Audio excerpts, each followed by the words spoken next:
বাংলার মুখ দেখিয়াছে জীবনানন্দ দাশ। বাংলার মুখ আমি দেখিয়াছি, তাই আমি পৃথিবীর রূপ খুঁজিতে যাই না আর। অন্ধকারে জেগে উঠে ডুমুরের পাছে চেয়ে দেখি ছাতার মতন বড় পাতাটি নিচে বসে আছে ভোরের দোয়েল পাখি।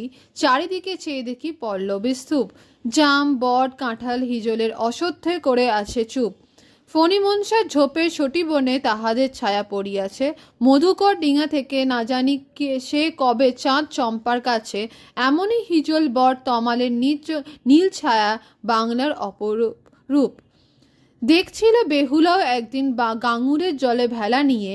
কৃষ্ণা দ্বাদশীর জ্যোৎস্না যখন মরিয়া গেছে নদীর চড়ায়, সোনালি ধানের পাশে অসংখ্য অশ্বত্থ বট দেখিয়েছিল। হায় শ্যামল নরম গান শুনেছিল।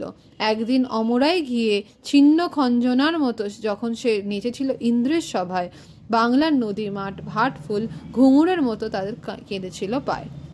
রূপসী বাংলা কাব্যগ্রন্থ থেকে বাংলার মুখ দেখিয়াছি কবিতাটি সংকলিত হয়েছে। বাংলার মুখ দেখিয়াছি কবিতাটি বাংলার রূপে মুগ্ধ কবি পৃথিবীর অন্য কোনো স্থানের রূপ বা খুঁজতে চান না। এই বাংলায় ভোরের অন্ধকারে জেগে ওঠে কবি দেখতে চান ডুমুর গাছের বড় পাতার নিচে বসে আছে দোয়েল পাখি। চারদিকে তাকিয়ে তিনি দেখতে পান স্তূপাকৃতি পাতা নিয়ে নিঃশব্দে দাঁড়িয়ে আছে আম জাম বট কাঁঠাল হিজল অশ্বত্থ গাছ।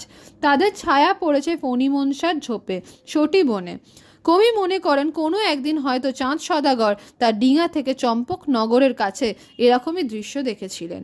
শুধু চাঁদ সদাগরই নয়, তার কনিষ্ঠ পুত্রবধূ বেহুলাও গাঙুরের জলে ভেলা দিয়ে যখন যাচ্ছিল তখন তার চোখে পড়েছিল বাংলার অপরূপ সৌন্দর্য প্রকৃতির। শুনতে পেয়েছিল শ্যামার নরম গান। বেহুলাকে একদিন ইন্দ্রের সবাই নাচতে হয়েছিল দেবতারকে খুশি করার জন্য। কবি ধারণা সেদিন হয়তো বাংলার নদী মাঠ ভাটফুল অর্থাৎ বাংলার সমগ্র প্রকৃতি যেন ঘুঙুর হয়ে তার পায়ে কেঁদেছিল।